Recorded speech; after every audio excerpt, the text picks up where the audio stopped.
let's go get my mammogram. I am nervous as always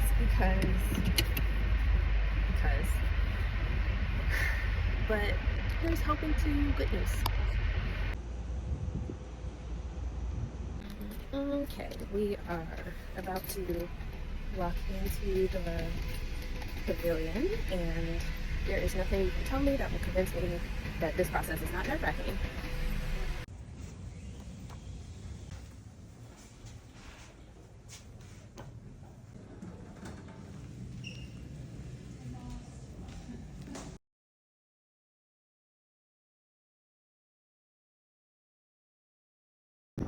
Yay, all done. I am quite slumpy indeed, but I have my follow-up with my breast health provider in October, so she and I will go over the last couple of mammograms and ultrasounds that I've had. My left side is stable, but we did note that I had some newer cysts come on my right side, so we spent quite a bit of time going over that, and we took extra pictures with my ultrasound and the mammogram. It hurt. Baby, when I say they smashed the titty, they smashed the titty.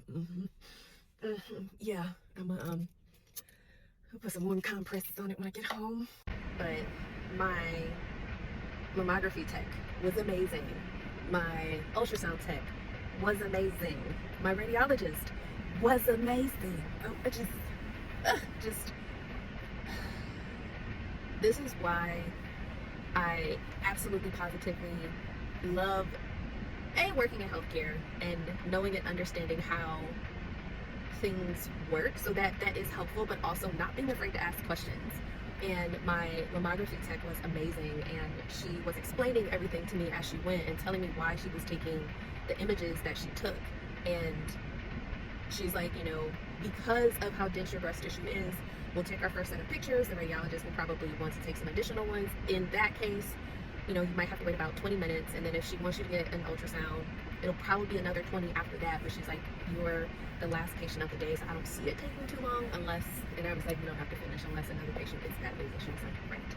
I said, okay, no problem. And I always have to get, not always, but the last 2 times, I made sure that we got my right breast. And my right breast has a lot more changes than my left breast. My left breast is pretty stable right now, so we're okay with that side. Again, I do have calcifications in my left breast in some of the cysts that I have. But the interesting thing is, as we had to take the second set of pictures, my mammography tech told me, she's like, you know, you have some in your upper right quadrant. I was like, I know exactly where to go there. And I felt it. I was like, oh yeah, that I can feel the difference in the breast tissue in that area versus other areas of my breast. And I told her, I said, I'm pretty sure I have between 7 to 10 days between my next cycle. So I always notice, like, I pay attention to how my breasts look right before my cycle is about to start versus like maybe in the middle of my cycle. And I talked about that with her. I let her know I got my COVID booster in June, which that can cause some inflammation in your lymph nodes. So she wanted to make sure I didn't have one recently, which is another reason why I put off getting my flu shot, because I knew I was going to have this appointment. So now I'll go and schedule my flu shot. But it's just really important, y'all, and checking your chest goes across the board regardless of your gender. It is so important to make sure that you are doing regular examinations. And I paused because I was like, I wonder if I can get it, like, show you all how I do my self breast exams. Obviously my clothes on.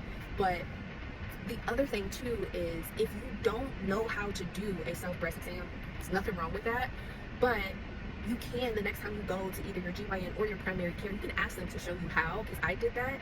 And it was great because my provider would do it, and like I had a mirror up and she was showing me what to do. And then I went behind and I did it, and I was like, oh, I see where you're feeling.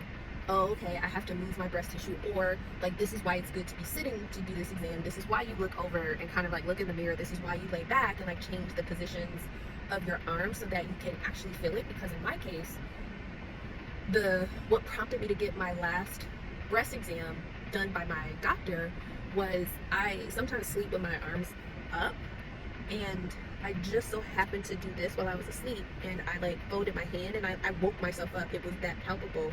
But I found a lump in this general area, and I was like, oh, she's so big. I gotta go to the doctor.